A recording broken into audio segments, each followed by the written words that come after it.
A Bíblia diz que ele tinha de tudo para ser uma pessoa grande, ou melhor, ele já era um anjo grande, um anjo de luz. Só que a Bíblia diz que ele queria ainda mais, e por ele querer ainda mais, ele caiu. A arca fica na casa de Abinadab 20 anos e nada acontece. Quantas vezes a gente se questiona falando: Senhor, já estou na tua presença há tantos anos e minha vida não muda. O irmão chegou agora, a vida dele já mudou. O que está acontecendo, Senhor? Quantas vezes a gente se questiona? Quantas vezes a gente olha para nós mesmos e fala: Senhor, o que está acontecendo? Eu estou te adorando, eu estou te buscando, eu estou fazendo as coisas certas, né? Ao nosso pensamento, se nada está acontecendo, tem alguma coisa errada, sim. Tem alguma coisa errada. Quem você está priorizando? A Bíblia diz que a arca fica na casa de Abinadab 20 anos, nada acontece.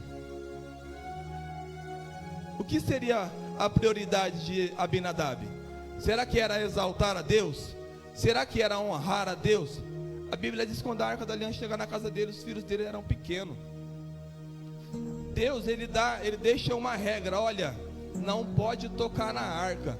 Quem sabe os filhos deles cresceram tocando na arca, sendo que Deus disse que não era para tocar. Para tocar na arca tinha que ser um sumo sacerdote. A Bíblia diz que Abinadab era levita na casa de Deus, ou seja, Abinadab sabia o que tinha que fazer para ter a presença na sua casa. Não basta ter a presença de Deus na nossa casa, a gente tem que saber como tratar a presença. Uma vez que nós aceitamos a Jesus, Jesus vai com a gente para a nossa casa. Só que todos os dias nós temos que buscá-lo, todos os dias nós temos que adorá-lo. A Bíblia diz que a arca vai parar na casa dele como?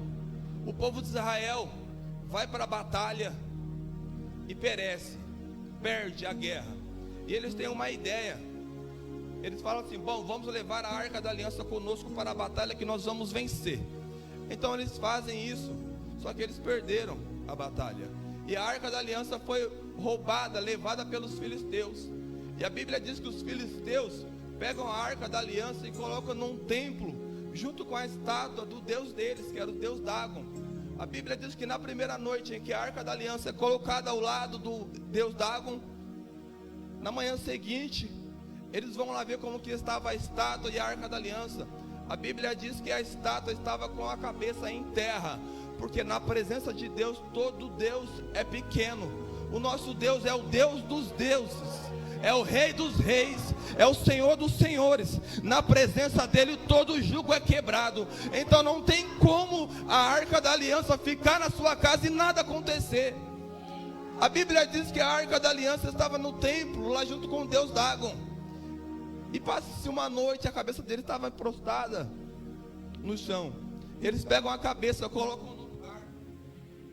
E no dia seguinte, eles vão lá ver, e novamente a estátua estava com a cabeça no chão e agora com as suas mãos, em sinal de adoração. Ou seja, na presença de Deus, todo ser tem que adorar a Ele.